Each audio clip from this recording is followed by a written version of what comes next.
I'd like to invite the panel speaker. I'd like to give a little bit introduction of her. She's the resident representative of UNDP in Nepal. Earlier, from 2018, she was the UNDP's Deputy Resident Representative for Program and Operations in Nepal. She has also served as the UNDP's Deputy Resident Representative in the Kingdom of Morocco, as well as Republic of Algeria. Put your hands together and help me welcome Aisha Labe.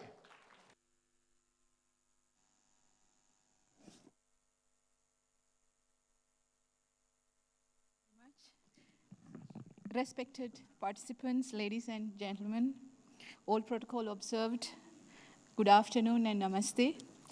Unfortunately, I can't speak in Nepali, so bear with me that I will be speaking in English.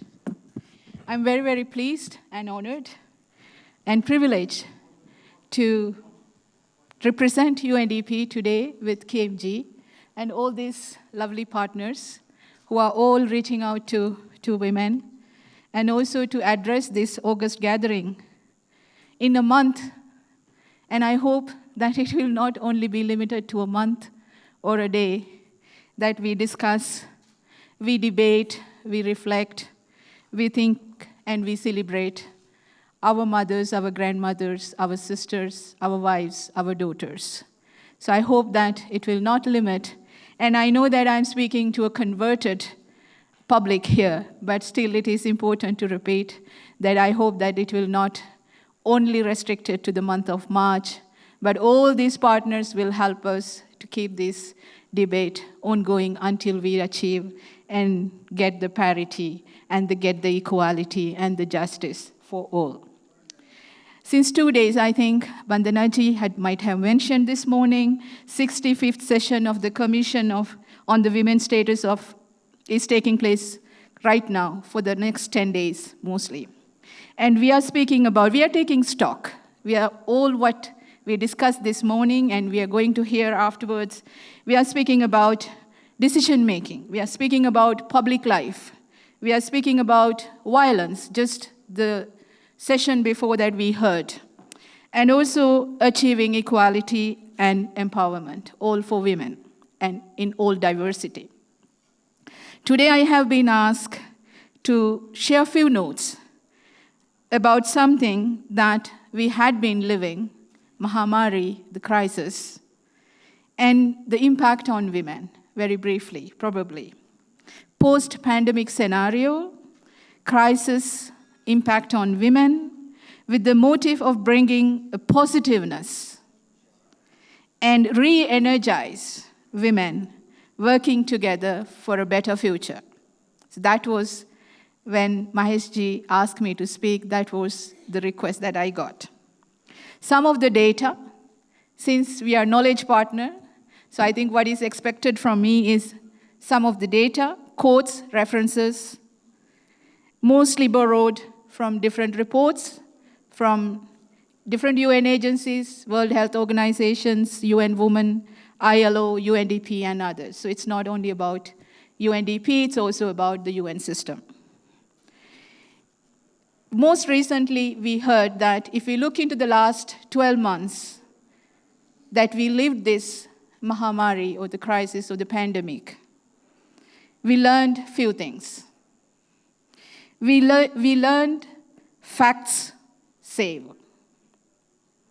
More we know, the better we can effectively act. Be fast. That's what the crisis taught us. Everything is connected. We are not treated equal, and that has to change.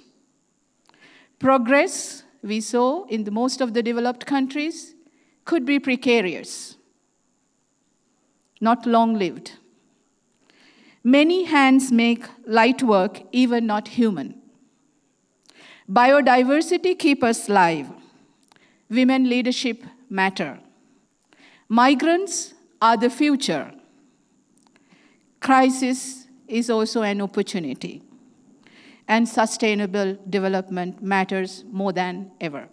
So I think these are the few words that has given some kind of live debates and what we had managed to bring it in simple words to say to people more than data that this 1 year we learned so much and that will definitely shape our future. The crisis came and is coming without a warning, without a signal. It comes as a surprise. We all lived crisis. Nepal lived crisis. The previous one was 2015, earthquake. It didn't warn us that it was coming. And it posed a threat, and it has a negative change in the lives of us. Currently, the data is still being researched. The data is still being studied. So what I'm going to say is data that we manage up until September, October, in various studies, everybody produced, and might be a little bit of relevance to the panel that is coming after me. And it basically looks at how this emerging evidence suggests the differential impact of COVID-19 on women in all diversity and intersectionality and excluded groups. As of today, last night, there are about 120.6 million people globally who have been affected by the virus. And 2.6 million, as of yesterday, had lost their lives to the battle of the virus. In Nepal, as of yesterday, 275,310 people got affected with the virus, with 3,014 lives perished with the data. We could face this crisis because of systems and the people in which we had been investing for years. That is the reason we were able today, that all of us are able to be here in this room and speaking about crisis and pandemic and women empowerment, gender equality, because the systems, health systems, the workforce, health workforce worked for us. There are about 51 million people in the health workforce in the world. Women's health care, including sexual and reproductive health, was harder to get, even for these women who represent 70% of the health workforce in the world. They were not able to look after themselves, look after the others, other than pandemic, during this 1 year. Globally, as I said, there are 70% of the workforce in the health sector, were the most high infection risk population. I'm sure Sangeeta ji will be speaking about it. Yet, 87 countries who were researched recently show that only 3.5% of these countries had gender parity within the health workforce. Only 25% of these countries' health sector women held senior posts. There were 25% gap in what they get at the end of the month, the salary, compared to their male counterpart. So they work more, there are many women in the health sector, they work for the others, they are more risk-oriented, and they get paid less. So that's the story. Also, estimated 40 million of new jobs. Again, still I'm in the health sector. The analysis show that 40 million new jobs will be needed by 2030 in the global health and social sector. Currently, there are 18 million jobs less. So what's happening? Basically, we need more people. We need more people in the health sector. We have more people unemployed, but yet the supply and the demand are not meeting. So that is something in the health sector. Again, here comes an opportunity, I think, all countries to look into their health sector, thinking that all of us here today are, because of health sector and because of the systems that were in place, and a priority going forward.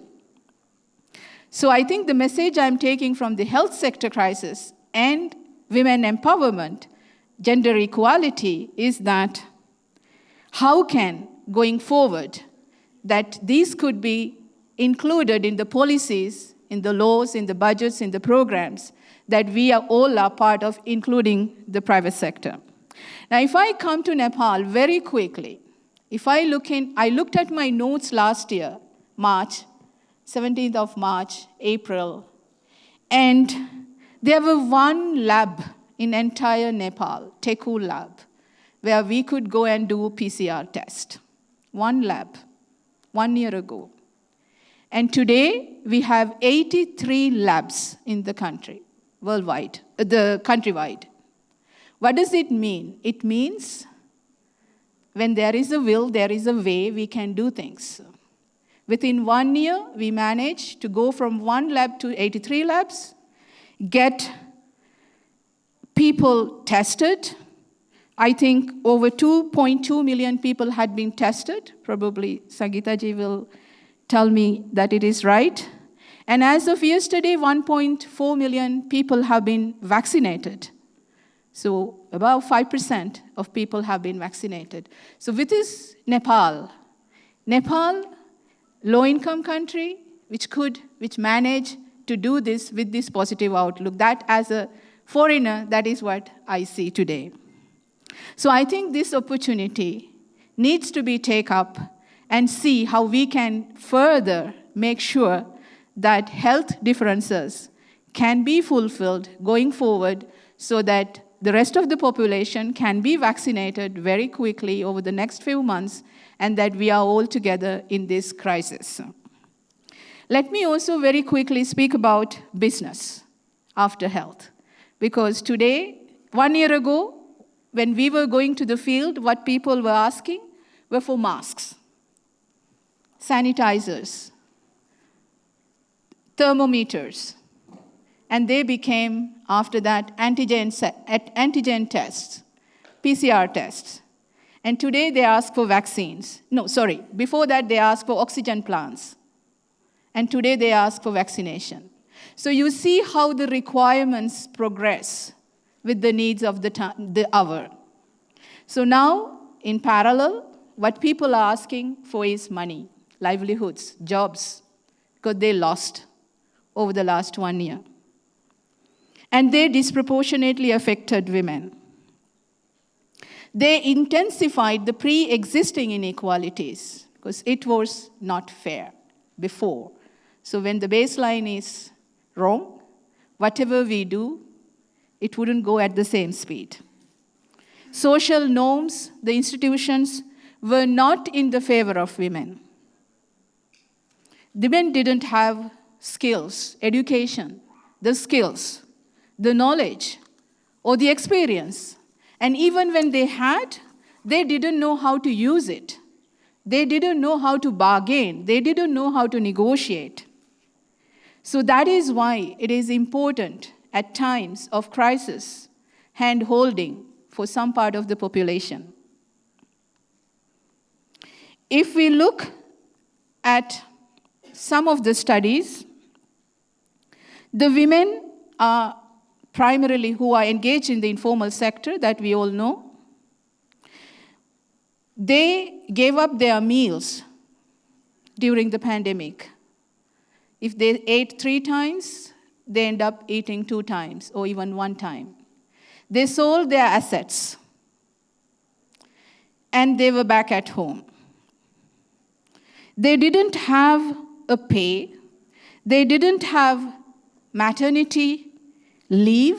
They didn't have universal health care. They didn't have any unemployment benefits. Most of these people who are working in the informal sector. And this is not Nepal. This is worldwide.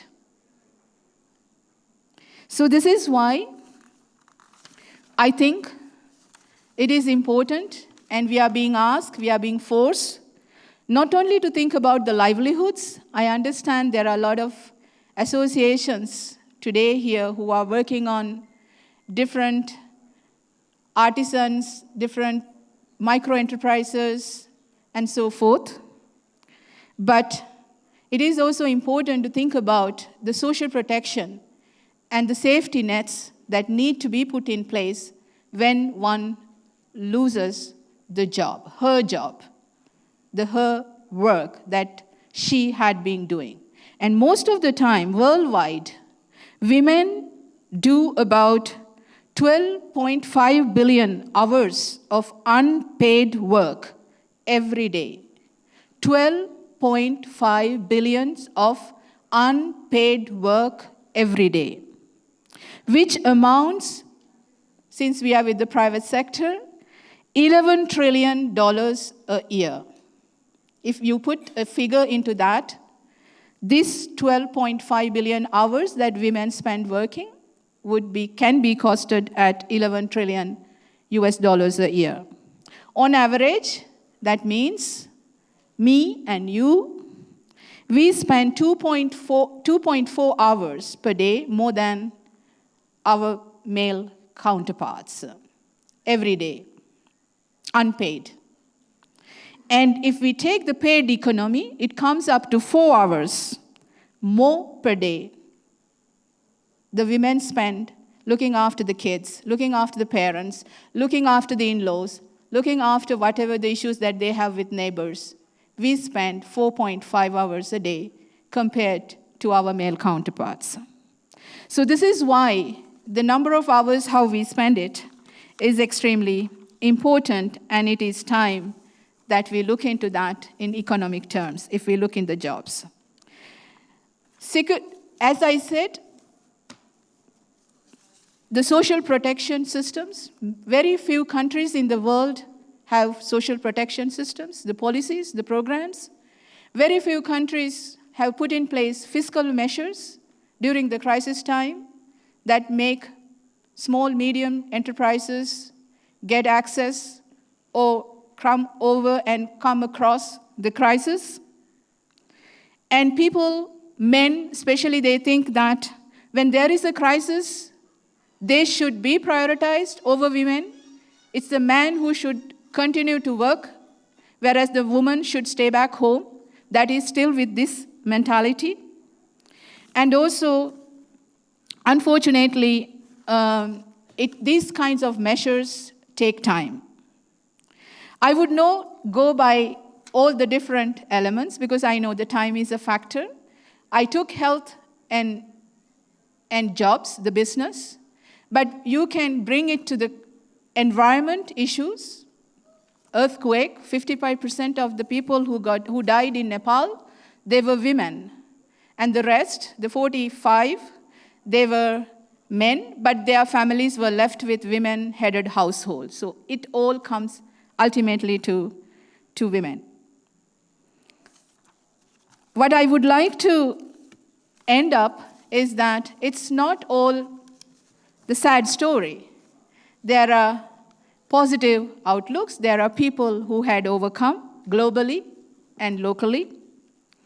And my aspiration, coming from a South Asian country, being a woman leader, coming from the middle class, started with public school, my aspiration for my Nepali sisters is that going forward, I hope there will be many Muskan Khatuns, Lakshmi Badis, Mira Rais, Sapna Roka Magars, Uma Devi Badis, Runa Jhas, Bonita Sharmas, who have challenged themselves. These are few that I could capture today. I know there are many, including you who are sitting here. I hope there will be hundreds, thousands, 100,000s, millions of these sisters in Nepal, and will continue to challenge not the others, but themselves, what they did through their work. Conflict, poverty, health, environment, no matter what the sector that they challenge themselves in. And doing that they inspire all the other young generation to come in Nepal so that everybody can be empowered, more equal and peaceful Nepal for the future. Thank you very much.